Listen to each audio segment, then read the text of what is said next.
Nancy, have you been? I agree with what he's saying as far as your worth is not just your financial contribution.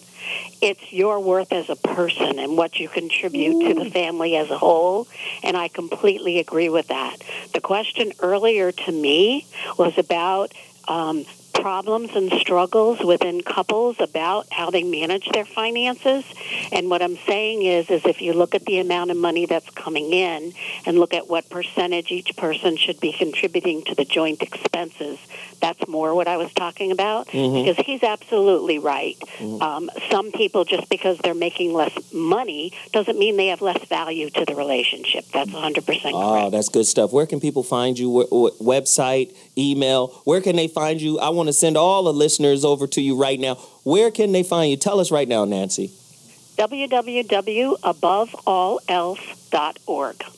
Awesome stuff. Success in life and business. Nancy D. Butler, you were an amazing guest. I appreciate all your information. Please go to her website, look around, find some books, read up, get studied up. We appreciate you, Nancy. We're going to be having you back soon.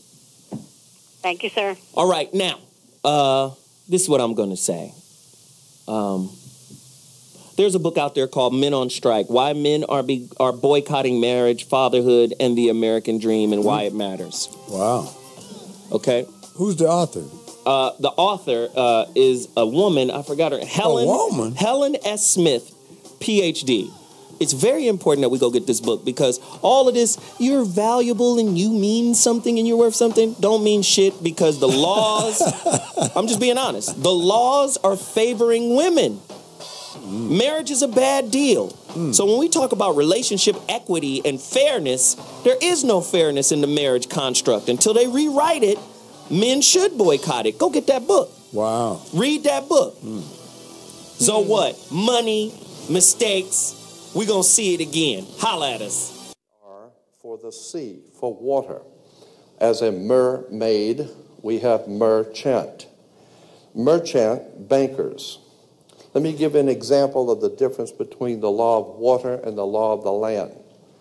The law of water, as I said, is a law of banking, money, as opposed to the law of the custom of the people or the law of the land. The Statue of Liberty must be put in water. It could not be put on American land as such. It had to be put in the harbor, because it's not the Statue of Freedom. It's a Statue of Liberty.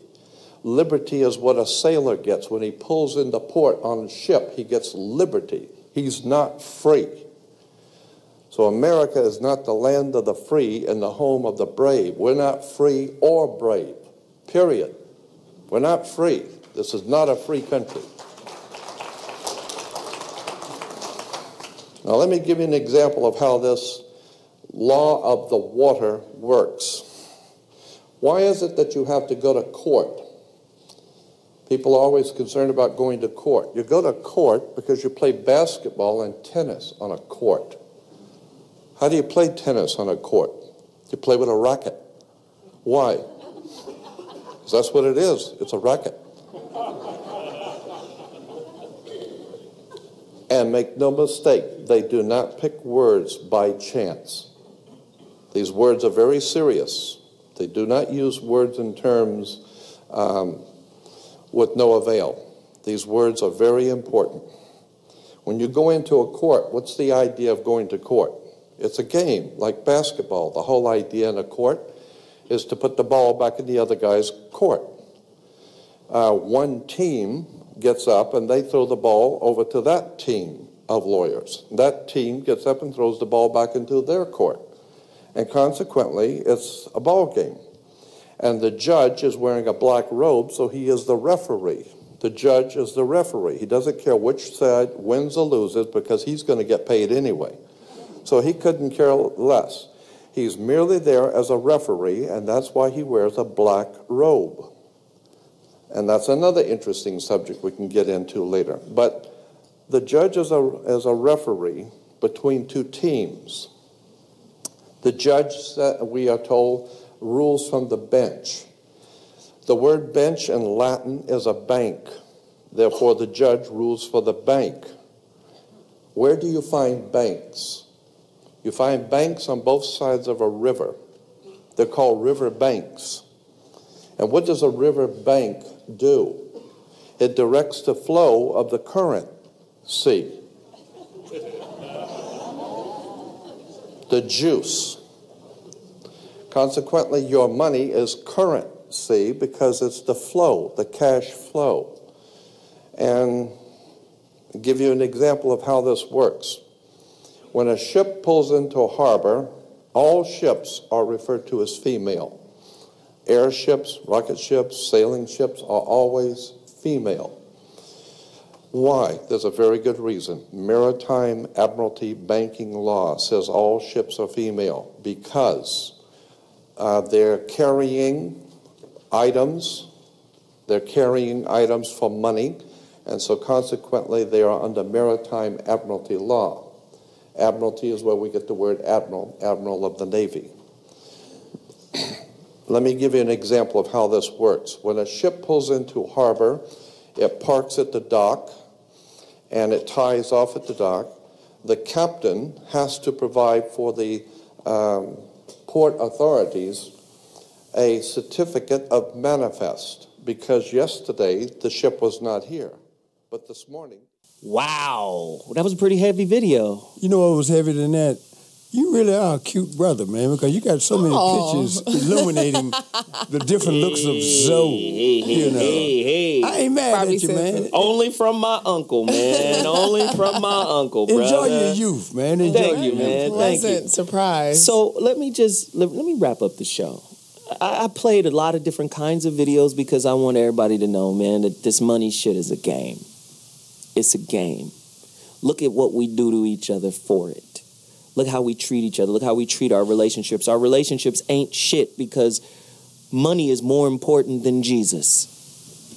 And you can say different, but look at these churches. Look how they act. And it's all about bread in the most sanctified places of our society. So imagine if God ain't in your relationship. Look what you got. You got money, and that's going to be fought over by the ones who are the closest to you.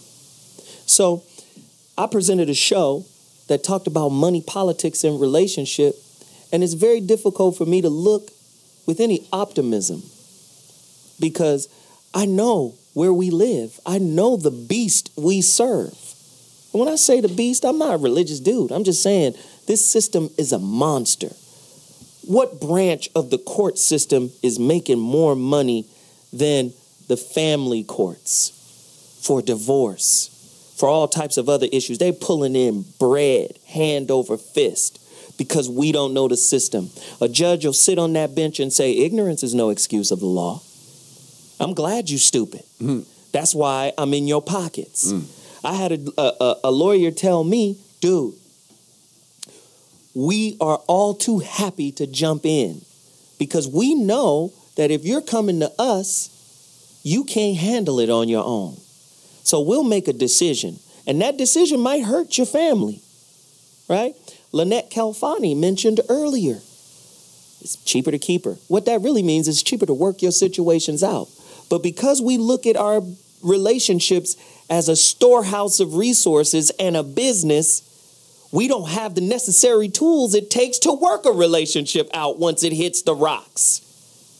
So I'm trying to pull in all this information so you can now recontextualize those beliefs. Go back to my original Dr. G's relationship toolbox points. Don't date an unchallenged idea. You got ideas about money. You got ideas about your family, what it should look like. If you've never challenged them, if your beliefs are born out of trauma and you don't challenge those traumatic beliefs, how you going to have any level of happiness? How you going to have any level of meaningful exchange with somebody? I'm telling you, there are currencies inherent in your soul that trump money all day in America. I'm Zoe Williams. That's my final thought. The voice of reason. The Zoe Show. Crazy stuff. Let me do this really quickly. Brandi, tell them where they can find you. You can find me on the internet at Instagram at Princess Wildflower and also on Twitter at Brandi Magee. That's BrandiMagee. Bobby G. at Glanton-Smith on Twitter. My website is Real Men Don't Play. And tune in Thursday for the Real Men Don't Play show. We're going to piggyback off this subject matter, the economics of self-determination, models of possibility. There we go. And I'm Zoe Williams, at Zoe Williams on Twitter, at Mr. Zoe What on Instagram. Follow me. Let's continue the dialogue. I don't know everything. I want to learn from you too. Holla at me. I'll see you next week with another barn burner. Deuces.